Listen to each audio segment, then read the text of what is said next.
El título de esta webinar de hoy es Cuestiones de interés notarial de la nueva regulación sobre modificaciones estructurales. Y tenemos un ponente de lujo, Ricardo Cabanastrejo. Pienso que no necesita presentación, no obstante voy a dar unas pinceladas sobre su currículum. Ingresó en el notariado en el año 1985. En la actualidad, notario de Fuenlabrada, Madrid.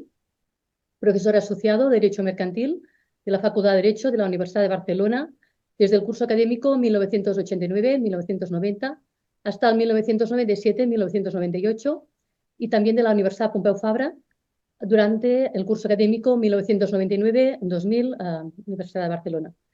Árbitro del Tribunal Arbitral de Barcelona, doctor en Derecho, con la tesis Régimen de Gananciales y concurso de la persona física, autor de diferentes monografías, participación en obras colectivas y artículos de revistas, especialmente en materia de sociedades, concurso, registros y contratos en general. Sin más dilación, doy la palabra a Ricardo. Adelante. Muchas gracias por la amable presentación y por la oportunidad de participar, de intervenir en esta webinar. Muy bien, en principio, la reforma que nos ocupa del año pasado, el 2023, se trataba fundamentalmente de transponer la directiva de 27 de diciembre del 2019 sobre transformaciones, fusiones y escisiones transfronterizas, también conocida como Directiva de Movilidad. Recordemos que esta directiva se limita a la actualización del régimen de la fusión transfronteriza y a regular dos nuevas figuras. La transformación transfronteriza, que en rigor es un traslado de domicilio social al territorio de otro Estado, y la escisión donde la beneficiaria es una sociedad de nueva creación. Se consideró que la escisión a favor de sociedad ya existente resultaba demasiado compleja para emprender en ese momento su armonización. Esto no significa que esas operaciones antes no fueran posibles o sigan sin serlo ahora las no reguladas, solo que no podrán beneficiarse de un régimen armonizado en el ámbito de la Unión Europea. Sin embargo, con esta reforma de 2023 se ha repetido una historia que ya no será conocida. La Ley de Modificaciones Estructurales de 2009 básicamente debía hacer lo mismo con la 10ª Directiva de Fusiones Transfronterizas, ya que la incorporación de la 3ª y la 6ª Directiva sobre fusión y escisión de sociedad anónima ya se había hecho con la gran reforma societaria del año 89. Pero acabó siendo una reforma de mucho mayor calado por afectar a todas las sociedades mercantiles e indirectamente también a la sociedad civil y a la cooperativa, estableciendo un régimen completo y general para todas sus modificaciones estructurales, además de imponer a las operaciones nacionales muchas normas pensadas para la fusión transfronteriza. Pues bien, lo mismo ha ocurrido ahora, ya que el Real Decreto Ley no se ha limitado a la transposición de la Directiva de Movilidad, sino que ha optado por una reforma más profunda. Tanto es así que la Ley de Modificaciones Estructurales ha sido reemplazada en su conjunto por una nueva regulación que ya no puede identificarse, al menos por su nombre, como tal Ley de Modificaciones Estructurales, sino como el libro primero de un Real Decreto Ley de título interminable. Afortunadamente, al integrar el libro primero la numeración de sus artículos, no se ha desviado mucho de la que ya era propia de la ley, incluso de sus disposiciones adicionales, que siguen siendo la primera y la segunda en el decreto ley, especialmente la disposición adicional segunda, que es la que exige la previa inscripción de cualquier sociedad mercantil que tome parte en una modificación estructural y en general de las sociedades irregulares. Pero recordemos que la inscripción de la sociedad civil es voluntaria, así que no se le puede tildar de irregular por el hecho de estar al margen del registro. Por tanto, una sociedad civil no inscrita podrá transformarse en sociedad mercantil, del mismo modo que el movimiento puede ser al revés, con cancelación entonces en el registro mercantil, a pesar de que el decreto ley no ha cambiado la relación de supuestos de la Ley de Modificaciones Estructurales, donde esta última posibilidad no se mencionaba, pero se admitió por la Dirección General. Destaco dos características generales de la nueva regulación.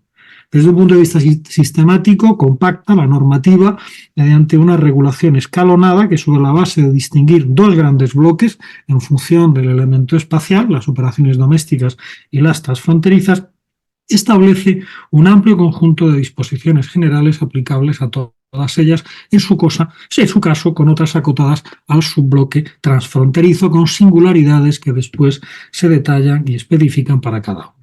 Se rompe con ello la tradición de la Ley de Sociedades Anónimas o de la Ley de Modificaciones Estructurales de regular por separado y de forma completa las distintas figuras típicas, sin perjuicio de las remisiones entre ellas, en especial de la escisión a la fusión. Esto obliga a unir de aquí para allá con la mirada para saber qué exigencias se aplican en cada caso, empezando por las disposiciones comunes, pasando después a las de la modificación estructural que corresponda, y en el caso de las transfronterizas, con un nuevo doble escalón, primero las disposiciones comunes a todas ellas, después las propias de cada fin. Desde un punto de vista más sustantivo, se homogeneiza la normativa mediante extender a las operaciones de ámbito doméstico buena parte de las soluciones que era necesario incorporar para las transfronterizas intraeuropeas. Con ello ha venido a complicar un poco el procedimiento de las modificaciones internas. El leitmotiv es justo el contrario: que las operaciones domésticas no queden sujetas a requisitos más rigurosos que las transfronterizas, lo cual es indudablemente cierto en relación con los mecanismos de protección de socios y acreedores que después examinaremos. Pero no tanto en las cuestiones de procedimiento, pues se han sobrecargado las operaciones internas con exigencias que solo venían impuestas para las transformaciones intraeuropeas armonizadas y que en ocasiones resultan excesivas para las nacionales, especialmente en el caso de la transformación. Fuera de esto, no se puede decir que estemos ante una regulación de nueva planta. Se conserva mucho de la Ley de Modificaciones Estructurales, incluso algunas disposiciones que en su literalidad han quedado fuera de lugar y pierden todo su sentido con la nueva ordenación sistemática. También algunos de sus silencios, pues ha perdido la oportunidad de aclarar, al menos de forma inequívoca y en la sede adecuada, ciertas dudas que surgían en el pasado. De todos modos, algunas de estas normas que reproducen el contenido de la previa Ley de Modificaciones Estructurales también tendrán que interpretarse de otro modo por razón de los cambios introducidos, sobre todo en lo que hace al desaparecido derecho de oposición de los acreedores. A todo esto se debe sumar que la normativa recién estrenada sigue coexistiendo con otra regulación complementaria que ha quedado claramente desacompasada. El ejemplo más claro es el reglamento del registro mercantil, que ni siquiera venía ya coordinado con la Ley de Modificaciones Estructurales, pues sigue referido a la Ley de Sociedades Anónimas, pero mucho menos lo estará ahora con el decreto ley. O con la legislación laboral, por las obligaciones de información frente a los trabajadores o sus representantes, donde también se sigue hablando de la Ley de Sociedades Anónimas y de una época, además, en que la convocatoria de la Junta General de una anónima solo podía ser pública mediante él. Con el agravante de que algunas de estas obligaciones se han configurado ahora como propiamente societarias y por esta vía con capacidad para incidir en el despliegue de la operación de cara a su inscripción al registro mercantil. Mi exposición se va a centrar en el examen del procedimiento general a todas las modificaciones, sin perjuicio de ir destacando en cada fase algunas de las especialidades de cada modificación, centrándome siempre en aquello que puede ser de mayor interés para la práctica notarial, básicamente por ser cuestiones de orden documento. En ese sentido, en términos muy generales, distinguiría en relación con el procedimiento varias fases o momentos comunes a todas las modificaciones: la preparación, la difusión, la aprobación, la protección de ciertos sujetos, básicamente socios y acreedores, y el final de la ejecución por la escritura, la inscripción y la impugnación. La preparación comprende varios documentos. De entrada y como fundamental se debe suscribir un proyecto, que será común cuando sean varias las sociedades participantes, para la modificación estructural que corresponda. Ninguna se libra de este requisito, ni siquiera la transformación. La fusión y por remisión la escisión tiene además un límite temporal máximo de 6 meses para que se apruebe el proyecto por la Junta, no así la transformación o la cesión global. Este proyecto debe ser suscrito por los administradores de la sociedad o sociedades participantes con arreglo a su sistema de funcionamiento. En el caso de Consejo de Administración no es una facultad delegable. Como contenido básico que comparten todas las modificaciones, lógicamente siempre que concurra el supuesto de hecho que en cada caso corresponda, simplemente destaco el obvio de la identificación de las sociedades participantes, el calendario indicativo propuesto para la realización de la operación. Su observancia no es una cuestión que deba controlar el registro mercantil, pero sí conviene tener cuidado al indicar los plazos de los diferentes trámites. No se vaya a señalar por descuido un plazo inferior al mínimo legal, sobre todo por los plazos de información a los trabajadores, especialmente cuando se cuente con un futuro acuerdo unánime en Junta Universal y se quiera ir demasiado rápido. Las implicaciones de la operación para los acreedores y cuando proceda también la oferta de garantía a su favor, siempre deberán constar las consecuencias probables para el empleo y cuando proceda la oferta de compensación en efectivo a los socios que tengan derecho a NG-. A partir de aquí, cada modificación añade ya su información específica, por ejemplo, entre otras, en el caso de transformación, como fundamental, el proyecto de estatutos de la nueva forma social, en la fusión, el tipo de canje y la posible compensación complementaria en dinero, así como la fecha de efectos contables y la información sobre la valoración del activo y pasivo de cada sociedad. En la escisión, la descripción precisa del patrimonio activo y pasivo y su distribución entre las beneficiarias, si es total, o entre la escindida y la beneficiaria, si es parcial, así como el tratamiento de los activos y pasivos desconocidos y el criterio de atribución a los socios de las acciones y participaciones de la beneficiaria. Y en la cesión, la contraprestación que haya de recibir la sociedad o los socios, y en este segundo caso, además, el criterio de reparto entre ellos.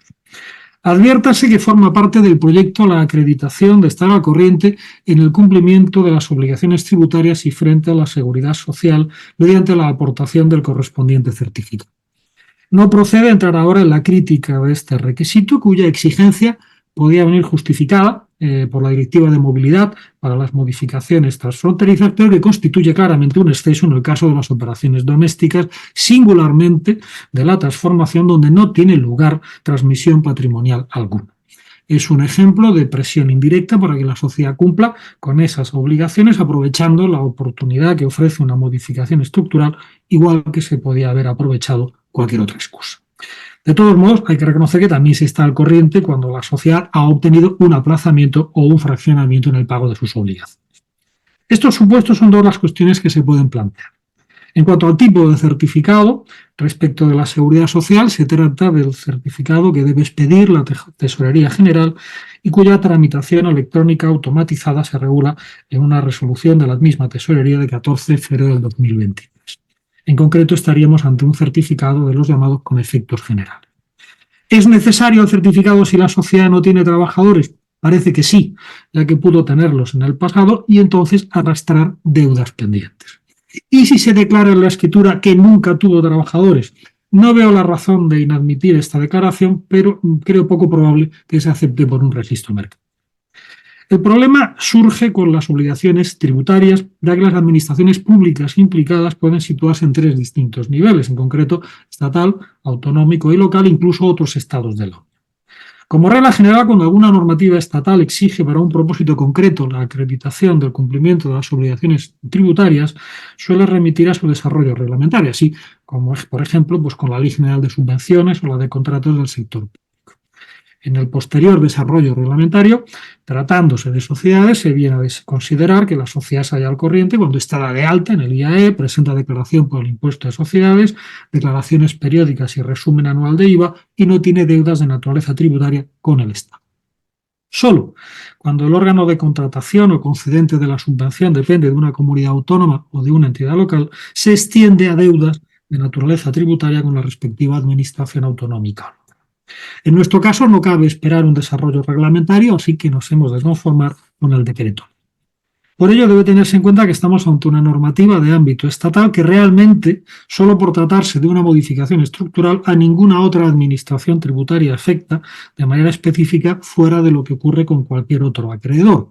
Siendo así, ningún argumento teleológico o finalista hay para incluir todas las obligaciones tributarias y parece más razonable que se circunscriba solo a aquellas con similar ámbito territorial que la regulación aplicada, es decir, estatal o de la Diputación Foral que corresponda, en forma pareja como ocurre en el preconcurso de acreedores. En ese sentido, resulta muy revelador que la exposición de motivos del anteproyecto que se hizo público en febrero de 2023 a propósito de las modificaciones transfronterizas expresamente decía que se mantenía la posición y garantía de los derechos de estos acreedores en relación con las obligaciones con la Agencia Estatal de la Administración Tributaria. Este párrafo desaparece del decreto ley simplemente porque la singular amalgama de disposiciones en el elefantiásico decreto ley obligaba a recortar de manera abrupta su preámbulo, pero es revelador del tipo de obligaciones tributarias en el que realmente estaba pensando. La segunda cuestión que se suscita es la de su vigencia temporal. El certificado de la Seguridad Social suele tener una vigencia de 6 meses y en el caso del tributario de 12 o de 3 meses según se trate de obligaciones periódicas. Dando por hecho que habrá de estar vigente con ocasión de la firma del proyecto, la duda es si ha de mantener esta vigencia hasta algún hito temporal posterior o basta con la referencia del proyecto. En mi opinión, ese hito temporal ha de ser el acuerdo de la Junta General. No basta con el proyecto por su carácter meramente preparatorio, pero no es exigible que siga vigente con ocasión de la escritura y mucho menos de su inscripción al registro. De todos modos, esta exigencia solo se aplica cuando la sociedad de origen es mercantil. Entiendo que no en otro caso. Claramente, si la modificación estructural es unilateral. Así, una sociedad civil o una sociedad cooperativa podrán transformarse en cualquier forma de sociedad mercantil sin necesidad de acreditar este requisito, pues es una exigencia para la salida, no para la entrada. Quizá menos claro en el caso de una modificación estructural bilateral al ser el requisito del proyecto común y en este sentido la sociedad civil o la cooperativa se pueden ver sometidas a requisitos adicionales por razón de la sociedad mercantil que también participa. El otro documento preparatorio es el informe del órgano de administración explicando y justificando la modificación solo para los socios y trabajadores con un doble contenido que también podrá desdoblarse en 2 informes distintos, entonces con destinatarios separados, aunque con una información básica sobre la justificación y las consecuencias para la actividad de la empresa que ha de ser común, la del apartado 1. La sección específica para los socios está referida a la compensación efectiva y al tipo de canje, en ambos casos cuando procedan, porque no siempre existen, información sobre los derechos y vías de recurso a su disposición y, en general, las consecuencias para los socios de la modificación estructural. Se traen aquí y se sacan del proyecto el impacto de género y la incidencia en la responsabilidad social. Hay modalidades de fusión y escisión especial que no exigen este informe. Y con carácter general no será exigible cuando así lo hayan acordado los socios por unanimidad. Para los trabajadores, el informe debe recoger amplia información sobre las consecuencias de la modificación para las relaciones laborales, también en las sociedades filiales. Cuando el órgano de administración reciba en tiempo oportuno una opinión no solo sobre los aspectos estrictamente laborales, el apartado 5, también sobre los aspectos generales de la modificación, el apartado 1, tendrá que adjuntarse al documento y se informará de ello a los socios, se supone que en la Junta General.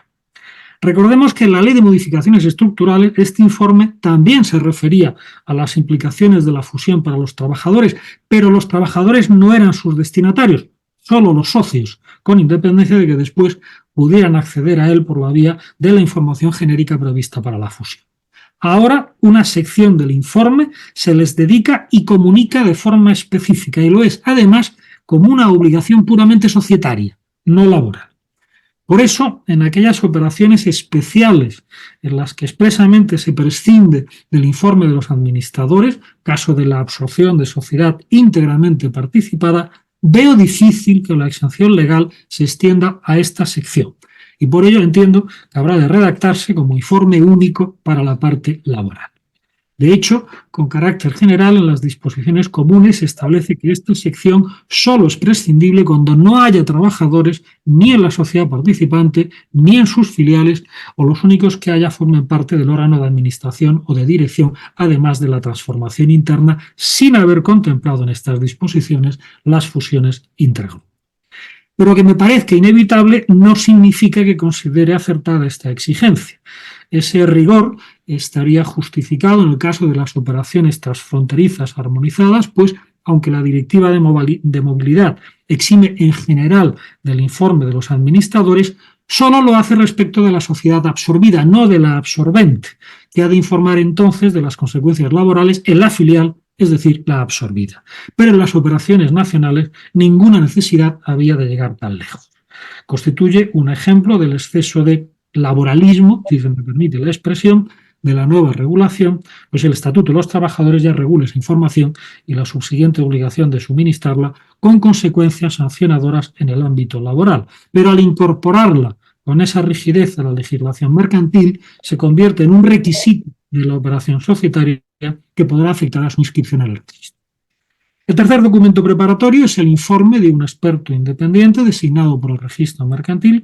Aunque la norma dice que sus destinatarios son los socios, esto no es del todo exacto, sobre todo por el sistema que después indico de fusión del mismo. Este informe se divide en 3 partes y no siempre es obligatorio, sino facultativo.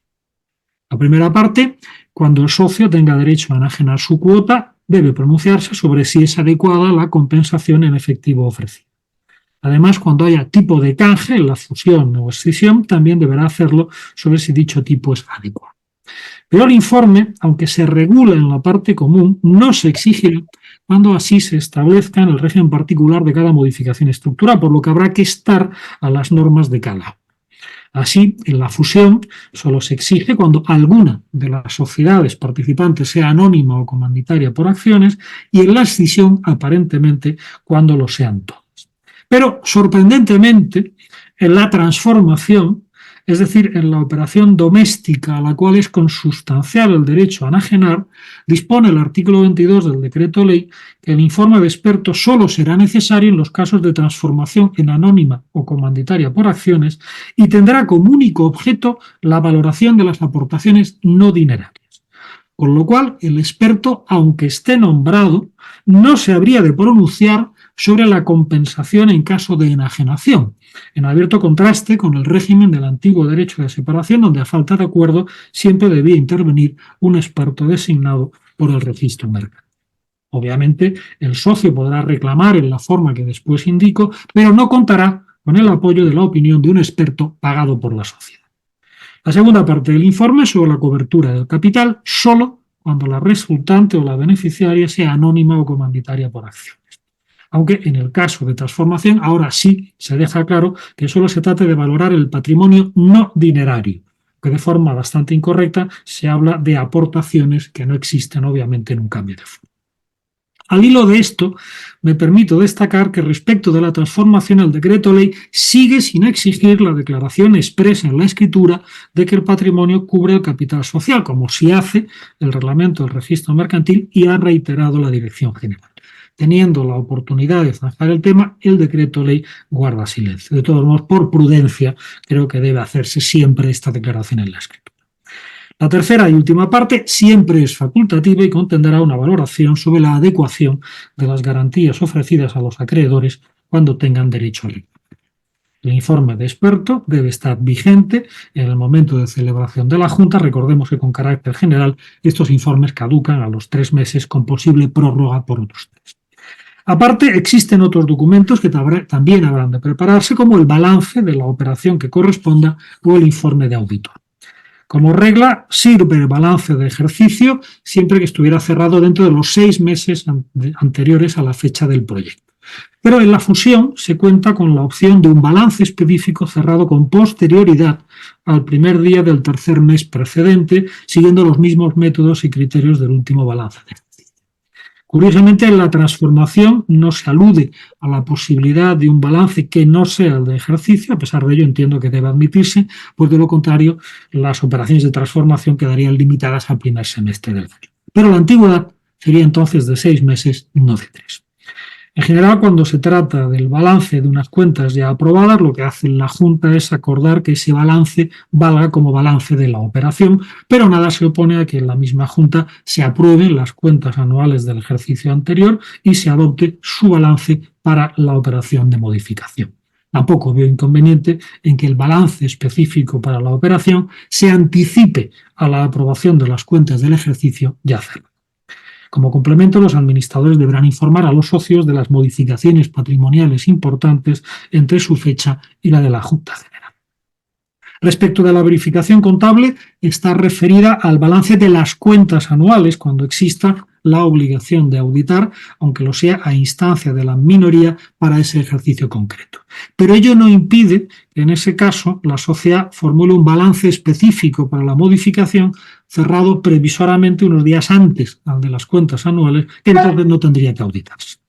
En cuanto a otros posibles documentos, en la escisión por arrastre inconsciente del texto de la Ley de Modificaciones Estructurales, también se alude a un inexistente informe específico sobre aportaciones no dinerarias que además debería depositarse en el registro.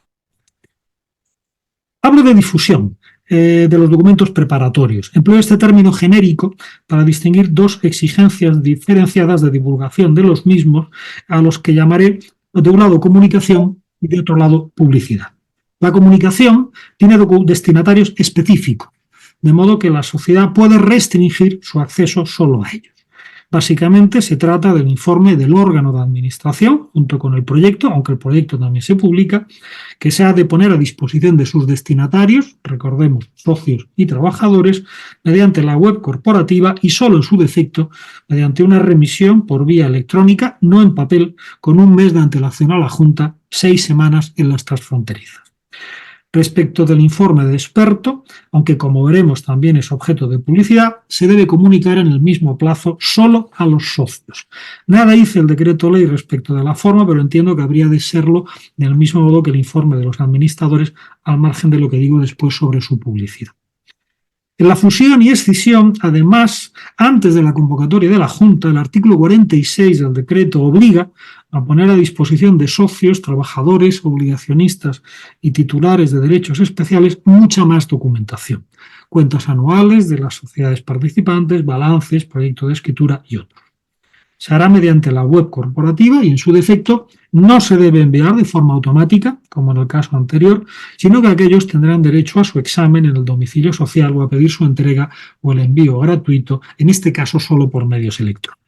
La sociedad podría admitir otros medios de envío, pero solo tiene la obligación de hacerlo por esos medios. La diferencia con el sistema del informe anterior probablemente solo responda a que se ha querido mantener la redacción del artículo 39 de la Ley de Modificaciones Estructurales, añadiendo apenas la nueva indicación de los medios electrónicos, pero mucho sentido no tiene introducir estas sutiles diferencias de procedimiento según el documento, ya que pueden dar lugar a un despiste con consecuencias de cara a su inscripción.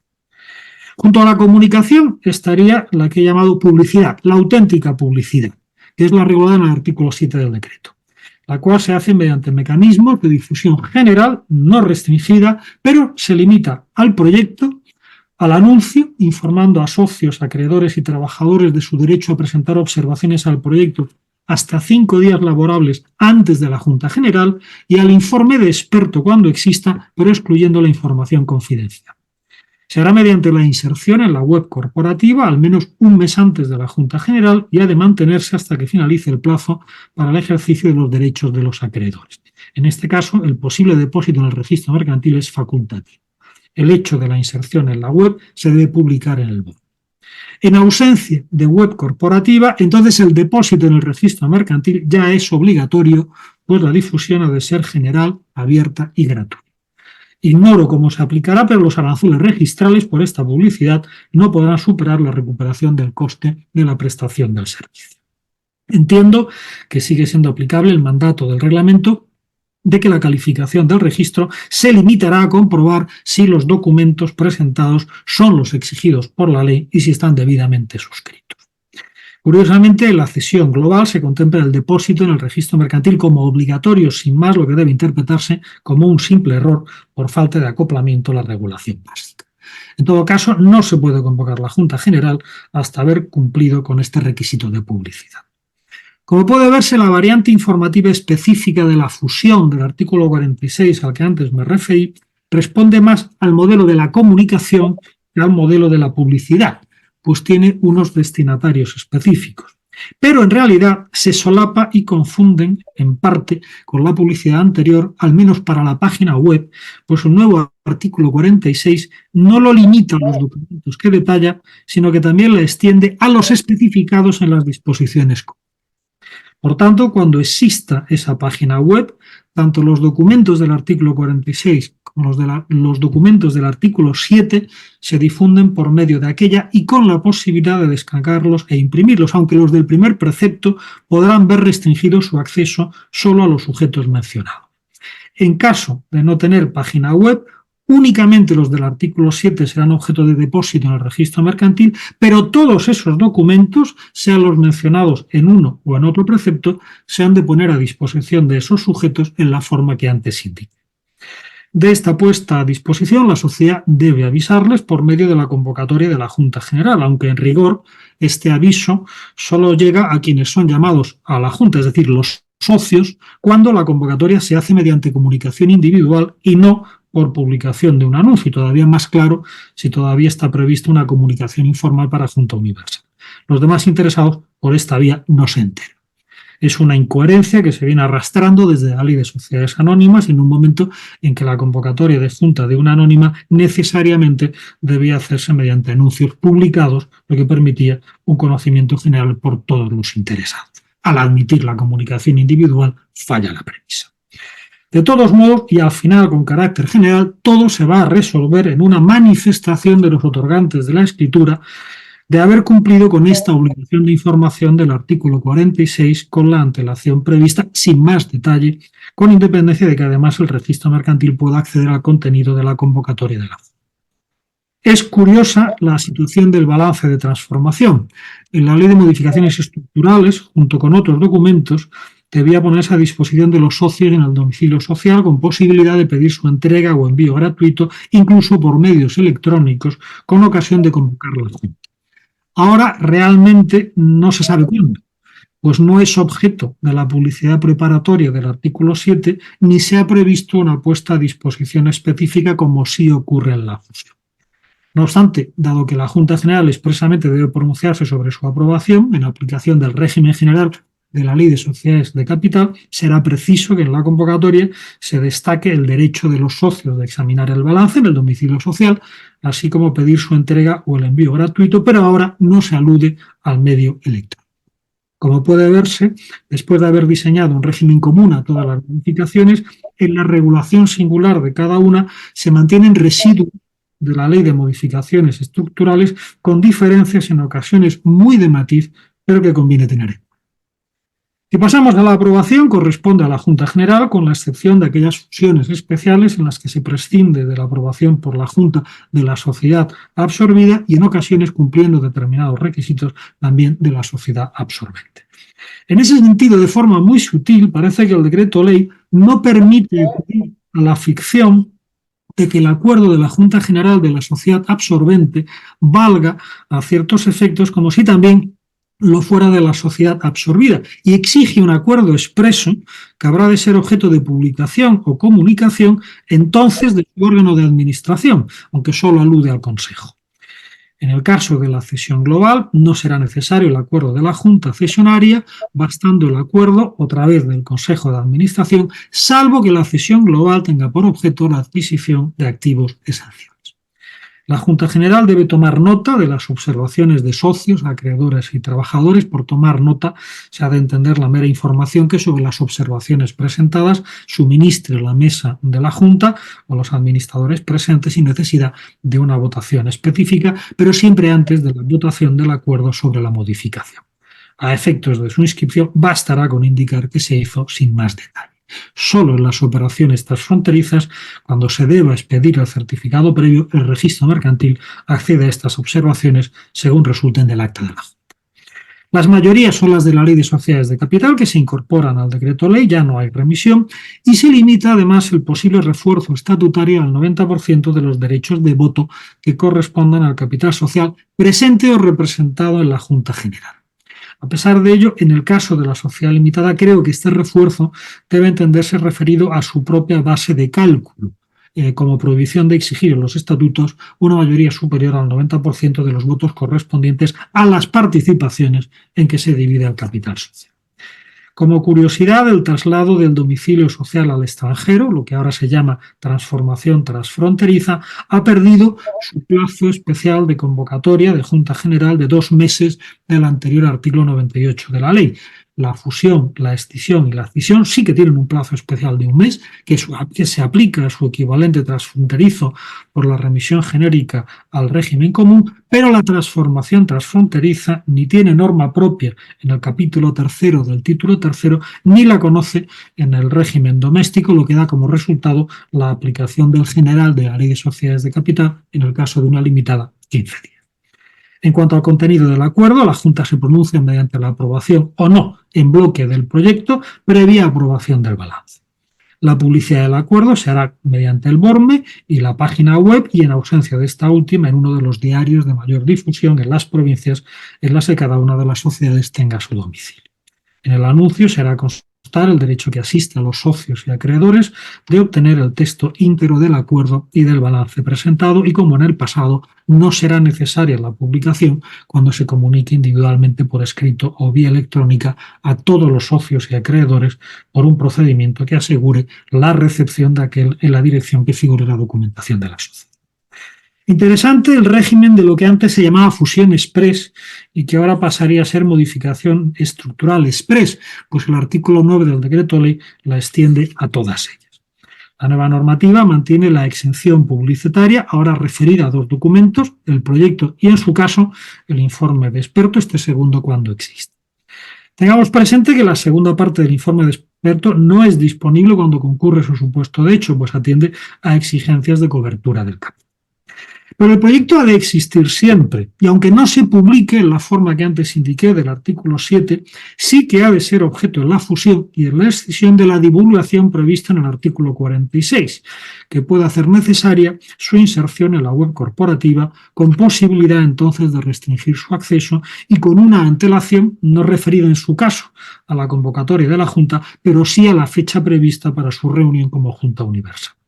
Obviamente, si no hay obligacionistas, derechos especiales ni trabajadores, todo esto es renunciable, pero en otro caso se debe dejar siempre a salvo aquel derecho. También se prescinde del informe del órgano de administración, pero en rigor solo de la sección destinada a los socios, no de los trabajadores, que ha de redactarse y difundirse en la forma antes vista. Y por último, también se omite el anuncio sobre la posibilidad de formular observaciones para su toma de razón en la Junta General. Aquí la duda es si también los trabajadores se van a ver privados de este derecho. Y la respuesta quizá deba ser afirmativa, pues aunque los derechos de información de los trabajadores no pueden ser restringidos por el hecho de la aprobación en Junta Universal, ahora no se trata del derecho a ser informado, sino de un derecho a informar, lo cual es muy distinto. El supuesto de hecho de esta norma especial sigue siendo el acuerdo en Junta Universal y por unanimidad de los socios, de todos los socios con derecho de voto en todas las sociedades. No cabe una exención individual solo para una de las sociedades participantes. La novedad de la reforma es la exigencia expresa de que en estos casos los documentos exigidos, es decir, siempre el proyecto y en su caso el informe de experto, se deben incorporar a la escritura. Es curioso porque el informe de experto con el reglamento de registro mercantil en la mano se debe acompañar a la escritura como documento complementario, pero en este caso se ha de incorporar.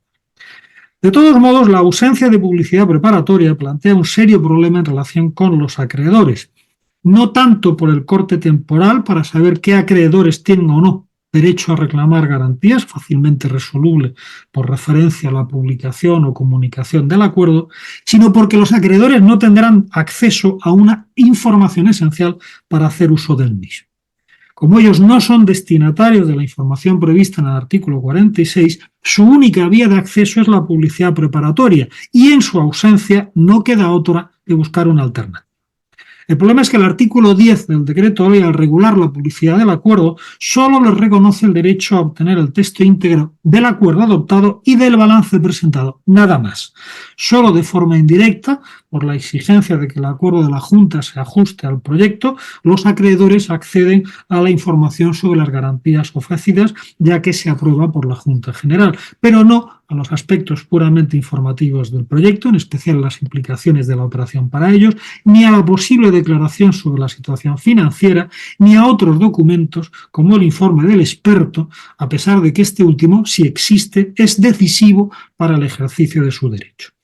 La única solución pasa por reinterpretar el artículo 10 en el sentido de añadir el derecho de los acreedores de obtener tanto el proyecto íntegro como estos otros documentos en el supuesto de que hubiesen sido formulados y que así se haga constar en el anuncio. Pero en estas condiciones, sinceramente, carece de todo sentido práctico hacer uso del procedimiento simplificado y arriesgarse a una disputa con el registro mercantil sobre si el anuncio se hizo incorrectamente por no haber incluido una mención expresa a la posibilidad de obtener estos otros documentos no expresamente aludidos en el precepto, pero que, en mi opinión, también han de ponerse a su disposición para cumplir con la finalidad del mismo. Sinceramente, mucho más sencillo servirse de la página web o del depósito en el registro. Pasando a la protección de ciertos sujetos, los primeros, los socios, disfrutan de distintos mecanismos tuitivos. De entrada, el que podemos llamar derecho a enajenar, limitado a los casos de transformación, operaciones transfronterizas, cuando el socio pase a estar sometido a una ley extranjera y un supuesto de fusión especial. El derecho de separación tradicional se sustituye por esta enajenación a cambio de una compensación en efectivo adecuada, debiendo comprar la sociedad, los socios o los terceros que la sociedad proponga. Ninguna regla se establece para la elección de los socios o de los terceros, pero entre los socios habrá de respetar, obviamente, el principio de igualdad de trato, con posible reparto proporcional entre los socios que hubieran votado. Este derecho solo se tiene cuando el socio haya votado en contra o sea titular de acciones o de participaciones sin voto. No basta, por tanto, con la abstención o estar ausente en la regla. Pero la diferencia con el anterior derecho de separación no es solo de nombre. Recordemos que en la separación no hay más opción que entre la adquisición por la sociedad a cambio del correspondiente precio, con sujeción entonces al régimen de las acciones o participaciones propias, o mediante el reembolso y amortización de las acciones y participaciones con la consiguiente reducción del capital social. Por eso, ha de constar debidamente en la escritura el pago o la consignación a favor del socio separado para practicar la inscripción. En cambio, ahora el pago se hace en el plazo de 2 meses a contar desde la fecha de efectos, es decir, desde su inscripción, que en ningún caso se verá obstaculizada ni retardada por esta causa.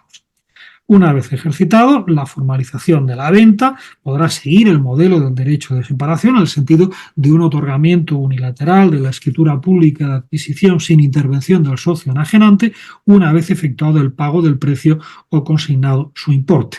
La duda es si podrá hacerse exclusivamente por el socio o tercer adquirente o también será necesaria la intervención de la sociedad. Me inclino por este último como garantía añadida.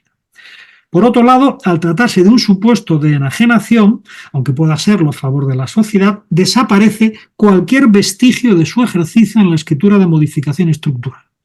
En ese sentido, vale la pena confrontar el artículo anterior, el artículo 18 de la ley, al exigir que en la escritura de transformación se recogiera la relación de socios que hubieran hecho uso del derecho de separación y el capital que representa, con el actual artículo 30 del decreto ley, donde solo se contempla la relación de socios que hubieran quedado automáticamente separados, lo cual solo ocurre cuando se trata de una transformación donde los socios pasen a responder de las deudas sociales. Pero fuera de este supuesto no hay que indicar la identidad de los socios que simplemente hayan enajenado.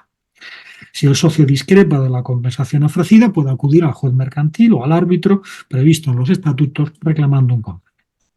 Por otro lado, cuando haya canje de acciones o participaciones, la fusión o escisión, el socio que discrepe del tipo de canje establecido también puede acudir al juez o al árbitro reclamando un pago efectivo complementario sin que esta reclamación paralice la inscripción. No obstante, la sociedad resultante podrá compensar con acciones o participaciones propias en lugar de pago en efectivo, normalmente que tengan autocartera. En otro caso, procederá a un aumento del capital en la medida estrictamente necesaria para ese complemento del canje. Entiendo que por analogía con la absorción de sociedad participada al 90%, se podría autorizar en el proyecto a los administradores para hacerlo, aunque se trate de una sociedad limitada, la cual no conoce con carácter general la figura del capital autorizado. En cuanto a los acreedores, aquí sí que podemos hablar de un auténtico cambio de paradigma al haber reemplazado el anterior derecho de oposición por el derecho a obtener una garantía adecuada solo cuando esté justificado. Tienen este derecho los acreedores cuyos créditos hayan nacido con anterioridad a la publicación del proyecto o del acuerdo, cuando aquel no se publique, y aún no hayan vencido en ese momento.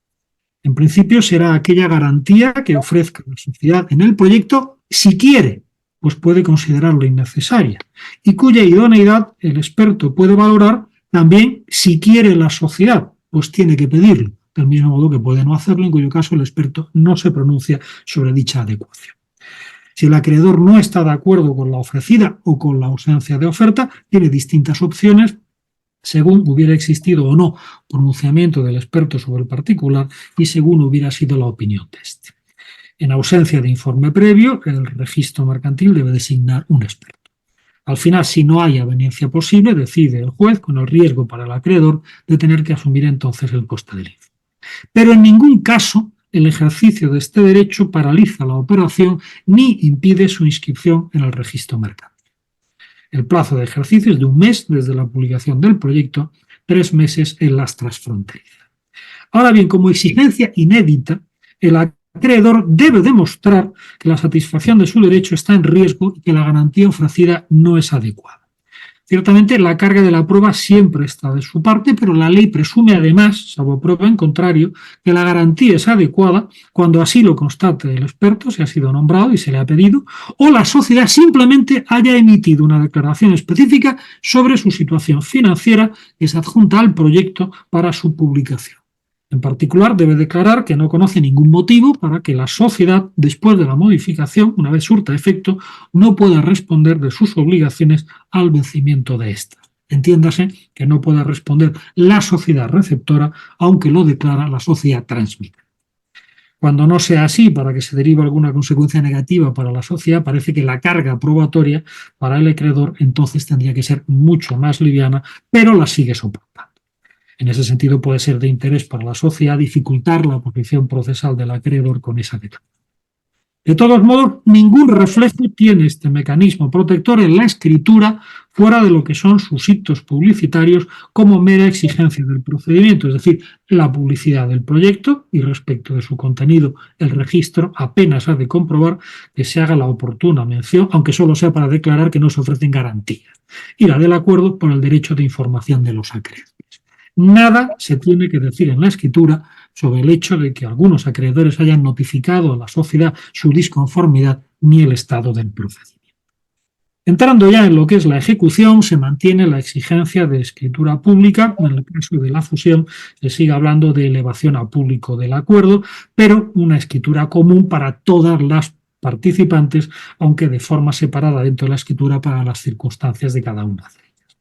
La duda puede surgir en el caso de las operaciones transfronterizas cuando España es el estado de origen, por si basta con una escritura en la que solo se eleve a público el acuerdo de la española o si es necesaria una escritura de fusión en la que intervengan también las sociedades extranjeras elevando a público sus acuerdos.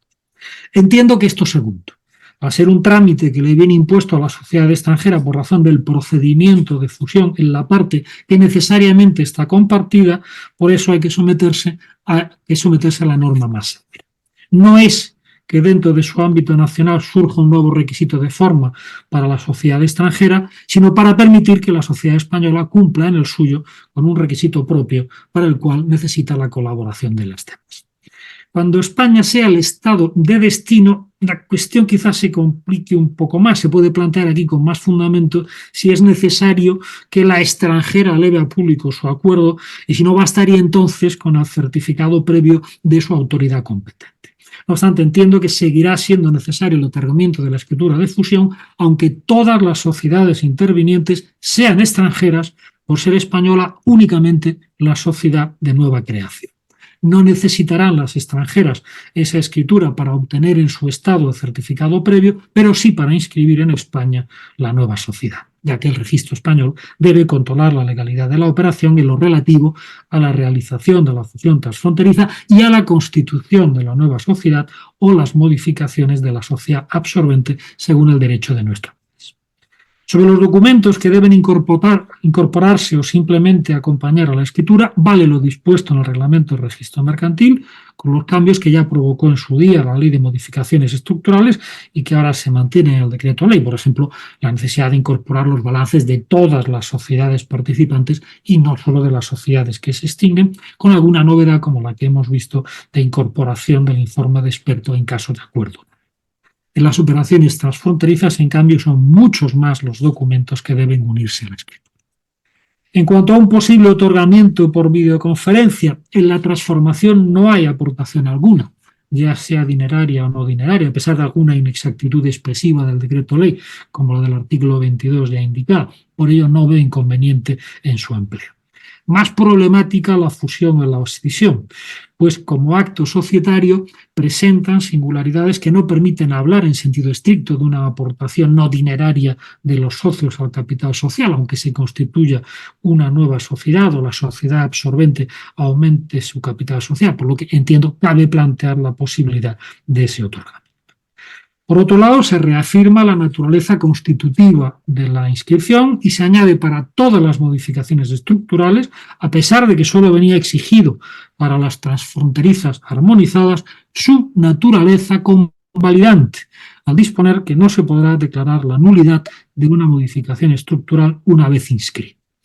Adviértase que no se dice que no se puede impugnar después de inscrita, sino que no podrá declararse su nulidad, aunque una impugnación hábil para provocar aquella nulidad ya se hubiera interpuesto con anterioridad a la inscripción en el registro mercantil. Por ejemplo, se hubiera impugnado el acuerdo de la Junta General de alguna de las sociedades participantes, lo cual puede suponer, por razón de la inscripción, un cambio sobrevenido de la pretensión inicialmente ejercitada, que de ser anulatoria del acuerdo y con ello incidir sobre la validez de la fusión, pasaría a ser de mero resarcimiento de daño. Y todo ello porque el registro mercantil ha decidido inscribir, aunque en el procedimiento judicial la contienda verse sobre unas circunstancias de hecho de las que el registro no va a tener noticia, pues a efectos de inscripción esas circunstancias muchas veces han quedado cubiertas por una mera declaración de los otorgantes de la escritura no susceptible de contradicción en el procedimiento registral. Y no olvidemos que las calificaciones positivas ni se motivan ni obviamente son susceptibles de ley. La medida cautelar de suspensión y que ésta llegue además a tiempo al registro mercantil se convierte en una cuestión vital, máxime si tenemos en cuenta que con la nueva regulación el procedimiento se acelera de forma trepidante, ya que no hay espera posterior a la publicación o comunicación del acta. Desde la Junta General puede ser cuestión de días que se firme la escritura y se presente en el registro mercantil, lo que hará muy difícil, por no decir imposible, obtener la medida cautelar. Queda la vía tramposa de forzar una calificación conjunta mediante hacer llegar al registro mercantil títulos contradictorios que provoquen su alarma y le lleven a no inscribir. Para terminar, simplemente destaco el importante cambio en relación con el certificado previo en la modificación estructural transfronteriza cuando España es el Estado miembro de origen, pues el control de legalidad por parte del registro ha pasado de ser un control formal a un control material cuando existan sospechas fundadas de abuso, de fraude o de servir a fines delictivos. Para ello, el registro podría incluso solicitar a organismos o entidades públicas la información adicional que considere necesaria, incluso acudir a un experto independiente cuyo coste correrá a cargo de la sociedad solicitante. De todos modos, el abuso o fraude siempre ha de estar referido a intereses públicos o laborales, ya que los privados de socios y acreedores ya disponen de mecanismos de protección específicos. Y con esto creo que ya el auditorio ya tiene bastante. Debe estar agotado. Tenemos mucho. Muy bien, muchas gracias. Ha sido muy interesante, es un tema muy técnico y sobre todo, ¿no?, aquellas cosas que subrayas, que es lo que, ¿no?, más nos interesa y que hemos tomado buena nota.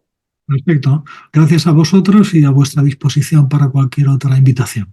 ¿De acuerdo? Venga, un saludo. Saludos. Adiós, adiós.